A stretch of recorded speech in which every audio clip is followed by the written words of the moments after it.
আসসালামু আলাইকুম, সবাইকে বিকেলের শুভেচ্ছা। বিকেল মানে হচ্ছে একটা ব্রেক টাইম নাস্তা করার জন্যে। আর বিকেলে একদমই নাস্তা যদি না করা হয় মনে হয় যে পেটের মধ্যে একদম খিদায় মুচড়ামুচড়ি শুরু হয়। আর সেই খিদা মুচড়ামুচড়ির জন্যে একদমই থাকা যায় না। মনটা কেমন আনচান আনচান করে যদি বিকেলে একটু নাস্তা না করা হয়। তাই চলেন এই মনের অস্থিরতা দূর করার জন্যে বিকেলের জন্যে হালকা পাতলা একটু নাস্তা বানাচ্ছি। আর আমার প্রায় সময় আমি যখন বিকেলে নাস্তা করি তার মধ্যে আমার এই আইটেমটা সবসময় বেশিরভাগই করা হয়। বাট এই আইটেমটা হচ্ছে মোগলাই পরোটা। আর সবথেকে সহজ আমার এই মোগলাই পরোটা কি মনে হয়, এখানে আমি প্রথমে একটা পাতিলে একটু পানি নিয়ে জাস্ট একটা রুটির মতো ডো তৈরি করে নিলাম। আর এই ডোটাকে ভালোভাবে মসৃণভাবে মথে নিলাম। মথে নেওয়ার পরে এই যে আমার মথে নেওয়া শেষ। এখন আমি ভালোভাবে একটা পাতলা করে রুটি বেলে নিব। এই যে একটু আটা ছিটিয়ে দিয়ে তারপর আমি জাস্ট রুটিটাকে পাতলা করে বেলে নিচ্ছি। রুটিটাকে পাতলা করে বেলে নেওয়ার পর আমি পরের ধাপে চলে যাব। এই যে আমার রুটিটা পাতলা করে একদম বেলা শেষ হয়ে গেছে। আমি বেশি করব না, জাস্ট একটা পরোটাই বানাবো, মোগলাই পরোটা। এই জন্য আমি একটুখানি পর্যাপ্ত পরিমাণে নিয়েছি, বেশি কিছু করে নাই। অপচয় করা তো অবশ্যই আমি একদম পছন্দ করি না। আর এদিকে দেখেন আমি মোগলাইয়ের জন্য একটু পেঁয়াজ আর একটু কাঁচামরিচ কেটে নিচ্ছিলাম।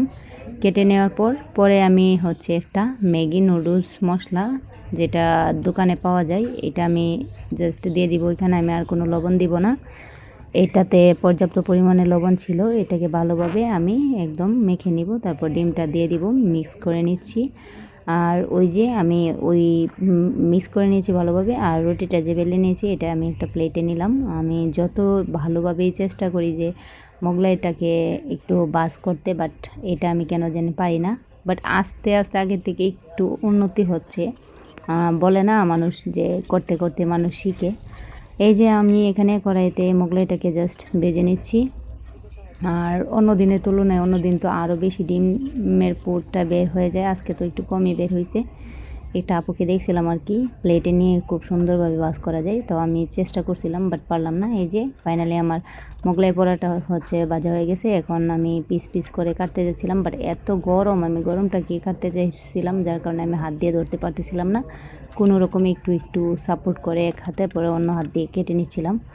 আর এই যে আমার এই ছুরির জন্য আমাকে লজ্জা দিবেন না, আমার ছুরিটা আমি তো ভেবে নিয়েছি আমি যদি ফেসবুক মামা আমাকে যদি টাকা দেয় তাহলে আমি অন্য একটা নতুন ছুরি কিনে নিব। আর এই যে আমার হাতে বানানো হচ্ছে সস। এই সসটা দিয়ে সসটাকে খেতে খেতে শেষই করে ফেলছি। আর সসটা দিয়ে মোগলাইটা খেতে কিন্তু ভারী মজা লাগে। আর এই যে দেখেন আমার মোগলাইটা একদম ডিমে কিন্তু একদম ভালোই মজা হয়েছিল। আর খেতেও বেশ মজা লাগছিল।